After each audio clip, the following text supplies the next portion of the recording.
Hello Aries, welcome to your May 2021 tarot reading. I'm going to use some major arcanas to start getting our energies that are going to play out through the month of May. Now, I had a contest going to see which sign had the most views and interactions for the monthly reading last month, and that winner was Scorpio. They were more than 150 views to its closest competitor. And what did they win? They won extra readings throughout the month of May. So I'm going to do the same thing. Whichever sign has the most readings throughout the month, has the most views and interactions throughout the month of May on the May monthly reading. In June, they will get extra readings. And those will be coming out on Sundays. So Aries, get all your Aries friends, like, share, subscribe, view as many times as you wish. As long as it makes it into the view count, then we will have that entered for you, Aries, and maybe, just maybe, in June you'll get a little extra. So let's talk about, while we are getting the cards for you, there we go, that guy wanted to come out. We've got a couple interesting things happening here. Let's see if there's one more for you. We have the new moon in Taurus on May 11th. That wants us to slow down and get grounded. It wants us to get very clear in regards to our finances and what we want to bring in. We do have 3 cards for you here. They are major arcanas. I pulled the major arcanas only, just so we have a strong baseline for the energy of what is happening this month. Now, to quickly run through some of the stuff that's happening with Cosmos, because there are a few things and they are playing out more towards the end of the month, but you probably want to know about them now. This new moon, it happens around noon, Standard Eastern Time on Tuesday, May 11th. New moons are when you want to do your intention setting and starting a new cycle. And like I said, this one wants us to slow down and pay attention to what we value the most, as well as getting very clear on what we want to bring in. We have the sun moves into the sign of Gemini on May 20th. We have Venus moved into the sign of Gemini on May 8th. So your love life may have gone from very soft, loving energy to now it's go time, it's crazy, it's flirty, it's all over the place. That's because Gemini's in charge there, and yeah, I'm a Gemini. It can be messy, but it's a fun messy. Sorry. We then start moving into a lot of shadow phases, pre-shadow phases, because we do have some retrogrades at the end of the month.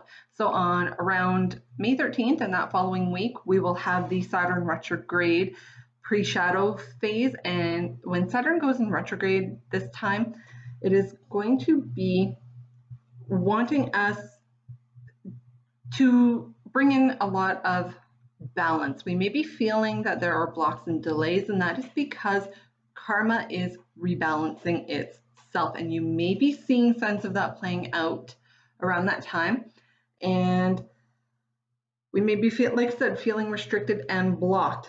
We have Mercury retrograde. Okay, so Saturn goes retrograde on the 23rd. Mercury goes retrograde in the sign of Gemini. Ooh, so watch your communications, double check, proofread before you send anything.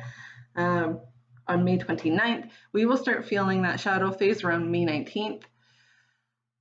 Oh boy, this one's going to be a doozy. Mercury rules Gemini. Mercury is going to be in the sign of Gemini while the sun is in the sign of Gemini for this Mercury retrograde. Watch your communications in all forms. So make sure not only are those T's crossed, I's dotted, you're sending to the right person. Back up anything on your devices. Do more than double check any travel plans that you may have. We have full moon in the sign of Sagittarius on May 26th. Now, this full moon is going to be a doozy. It's a super full moon, first of all. which can heighten the energy around it. Sagittarius is a fire sign, and it wants to go.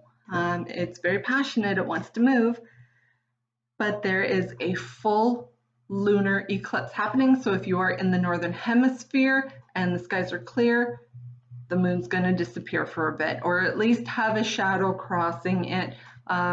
Full lunar eclipses does not always mean that the entire moon is blocked out, depending on where you are. So northern hemisphere is going to be able to see it, and this full moon with the eclipse may heighten emotions. So, and we're also on the cusp of Mercury retrograde when this is happening, and Saturn has just gone retrograde during this full moon with an eclipse. So your emotions, try to remember to keep those in check, because Aries, you are a fire sign as well, and you guys can just go when it comes to your emotions. When you get riled up, you're excited.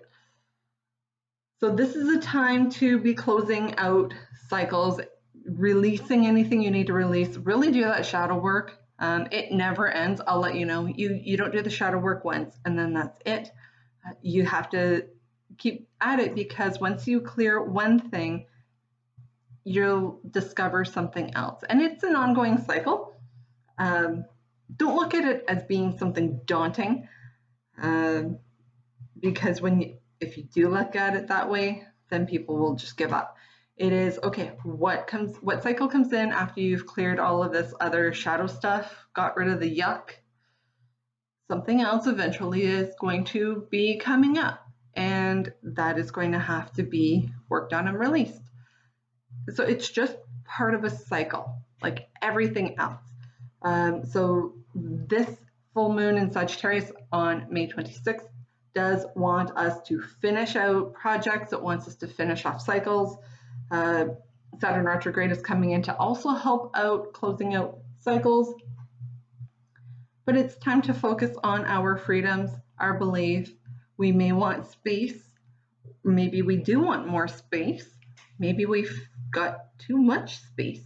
So that is going to be what you release during this time, is what is it that needs to be released in regards to your beliefs. That could be limiting beliefs. It could be beliefs that have been kind of taught to you. I was trying to think of a different word, but they don't resonate with you. So this is kind of coming into your own and taking charge of what you truly believe in and what you truly feel. Now Jupiter does move into the sign of Pisces, and there may be some extremeness involved in that, but if you have Jupiter in Pisces, if you have Pisces in your chart, particularly in your sun, moon, rising, or your north node, you may want to daydream, and this is the time to do it. Allow your mind to just check out and daydream when Jupiter's in Pisces, because that is going to be more of how you manifest. So onto your reading. Some of the major energies that you are going to be feeling this month. We start off with the Hanging Man, and the Hanging Man is a period of waiting, or it is needing to look at things from a different perspective. We have the Sun in reverse, so things are not necessarily all sun, roses, rainbows, puppies, and kittens. This is where your blockage is coming in.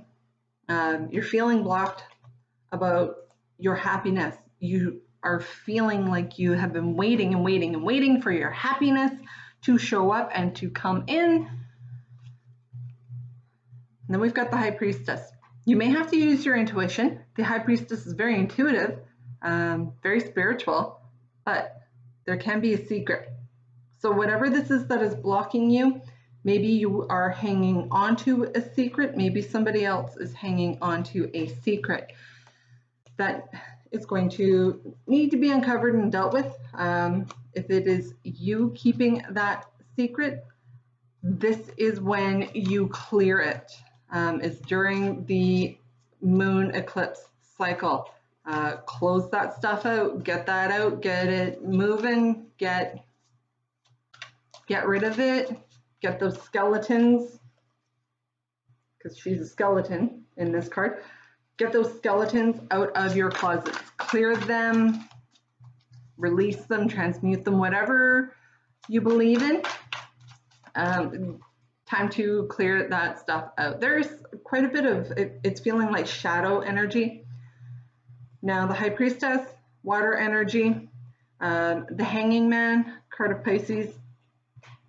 There is a lot of water energy here.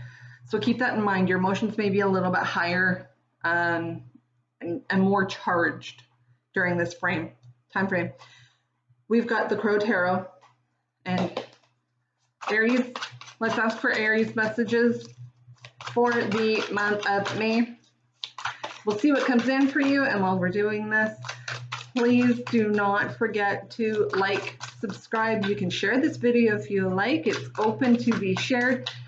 And don't forget to hit the notification bell, simply because you want to know when I'm doing something different or when I've released a video. Now, I do release daily tarot videos, and let's see if we can get one more for you here. And I do plan on doing something with these eclipses coming up. Not sure what. Now in June, on June 10th, we do have a solar eclipse. And I believe that is, well, the sun is going to be in the sign of Gemini. That'll be on June 10th. And that one promises to be a little bit of a doozy as well. So interesting. I just did Gemini, and they had the Three of Swords at the bottom of the deck as well. So let's see what plays out.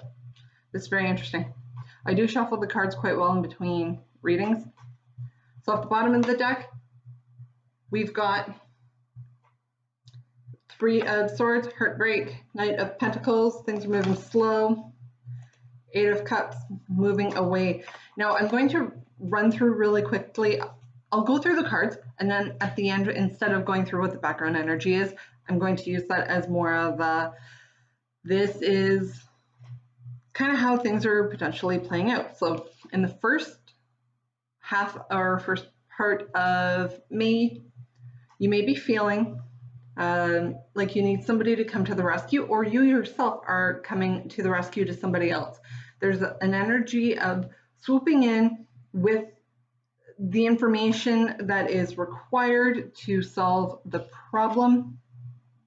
The Knight of Swords, ready and willing to go into battle at any time, and he does go to the battle. He comes to the rescue, usually to fix the mess of the Knight of Wands, whatever that drama queen has created. The Knight of Swords comes in and has the answer, has the solutions. He doesn't care about what anybody feels or thinks. And it is a bit of a fast swooping like energy. Now, into the second week, we've got the Five of Cups, and the Five of Cups talks about loss, grief, and sorrow. So whatever happened in the first part of May, you may have even had to cut somebody out. That could be a friend, that could be a loved one, that can be a relationship, a partnership, a job. There's something that you had to cut out, there was a problem. And now you're feeling kind of lost. There's a lot of grief and sorrow and sadness. But we've got the Four of Swords coming into play.